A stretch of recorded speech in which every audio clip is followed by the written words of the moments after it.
reports about President Abbas dragging forth in resuming peace talks, direct peace talk with Israel. Is it a strategy to drag it till the late of September to have the settlement freeze as a opening point and a precondition, and have the world force Israel to extend the freeze or even tighten it in East Jerusalem?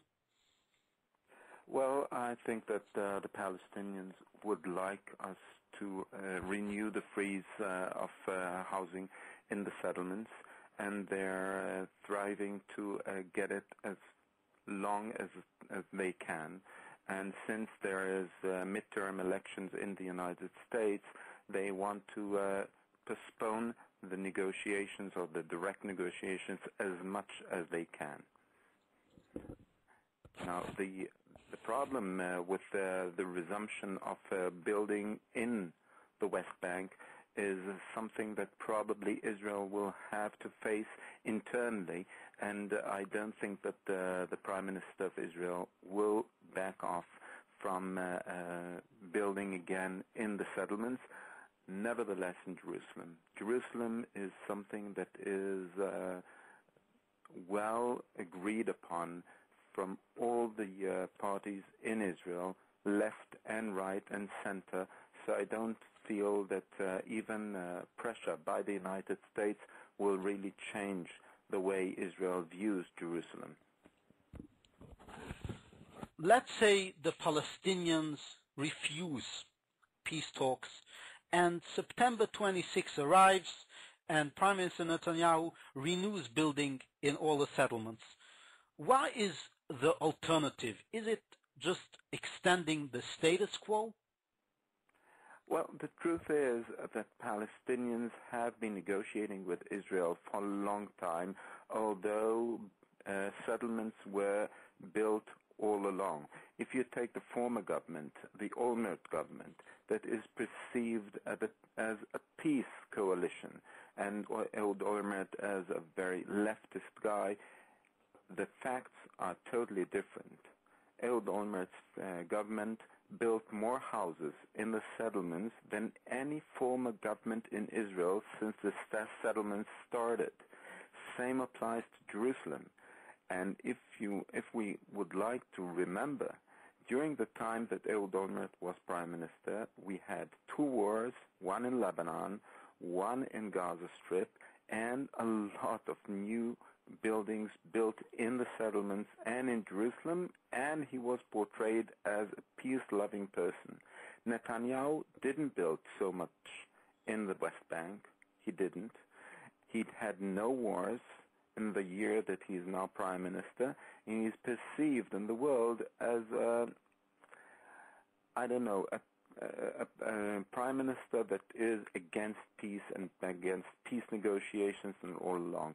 So I think that we need a better PR, much better PR, because we are portrayed in a very negative form, which is totally untrue and unbalanced, and it's totally biased. Before moving on to the PR issue, El Hayat reported that Netanyahu, if direct talks will resume, that Netanyahu will offer an extensive and tempting offer of 90% of the West Bank. First of all, if it's true, let's say it's true, will the Palestinians accept it, as it's not the 67 border and it's far less than Prime Minister Olmert or Barak offered them? And is Netanyahu strong enough to pass it through in his government and the public wary of a second disengagement? I'll tell you. Well, we have to look at it in two ways. First, is Netanyahu strong enough in his coalition? I'm not absolutely sure, but he can always invite Kadima into his government and make a unity government. Then he has a majority and it works. But the problem is, and that's something that the world doesn't really acknowledge, let's assume that tomorrow morning we have a peace agreement, okay, whatever that may be. What's going to happen after the first missile will be fired from the West Bank towards center of Israel. And I mean from Kalkilia into Herzliya, into Kfar Saba, into Ra'anana, into Ben Gurion Airport, into Tel Aviv. All those things we don't deal. And around the world, no one says anything about it. After the first missile hits the center of Israel, which is much more painful than Sderot, for that matter, southern of Israel, what is Israel going to do? Should we conquer back? Should we attack with F-16? What should we do? Because let's assume that missiles would pound on, I don't know, Houston, Texas. What would the United States do if she is attacked by Mexico? So that is the major effect. No one is talking about it. Now, if we can manage an agreement, maybe yes, maybe no. It's very problematic. It's not easy. Probably Netanyahu will give up some of the land, and in the far future, you will have to have land swap. Because, to be honest, the historic Israel is in the West Bank. If you go to the Bible back, that is where Israel used to be. And there are some places in 67 borders that we don't actually really need. Okay, there are some cities which are Arab, and they would not like to go and to be under the authority of the Palestinians, but once there is a Palestinian state, it might work. So the problem right now is what's going to happen 1 hour after such an agreement will be signed.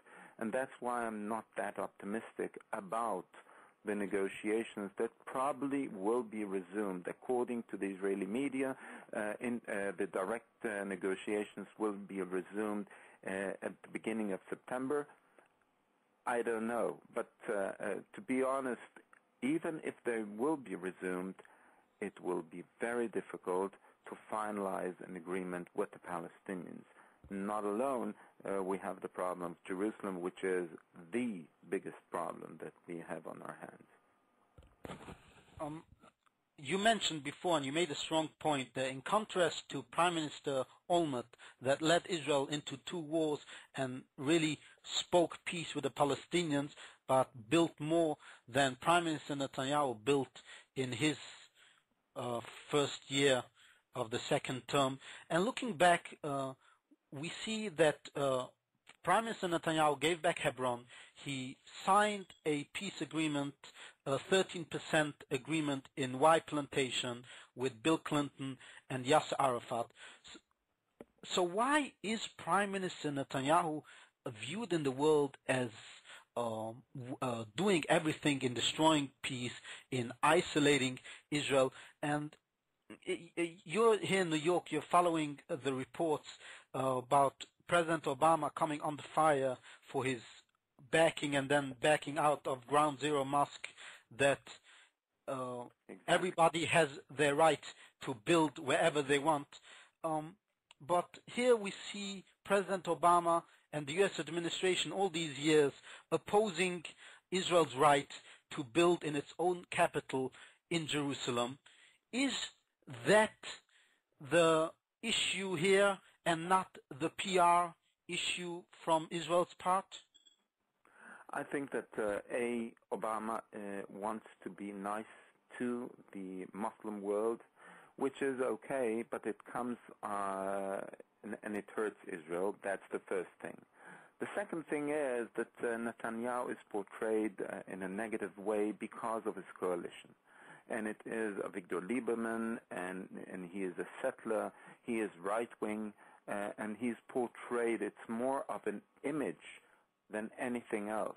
People don't remember, but Avigdor Lieberman, who is really right-wing and strong right-wing, was part of the coalition of Ehud Olmert as well. And that's why I think that we are perceived in a negative way because we don't explain exactly what's being done. I'll give you an example. If you remember the Goldstone report about the Gaza war, right, which is totally negative, and we are blamed for so many wrongdoings against the Palestinians in the Gaza Strip.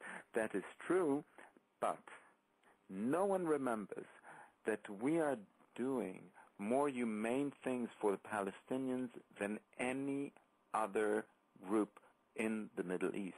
And I'll give you an example. During the war, 10 days into the war, there was an appeal to the Supreme Court of Israel by a group, a humanitarian group, Physicians Without Borders, and they asked for measures, relief measures for the Palestinian people.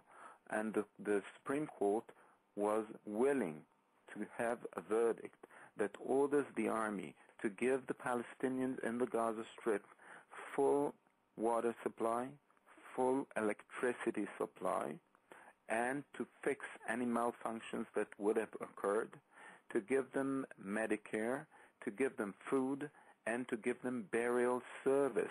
All of that during the war. Show me another country that would give such a verdict, and it was executed. It would not have happened in Iraq.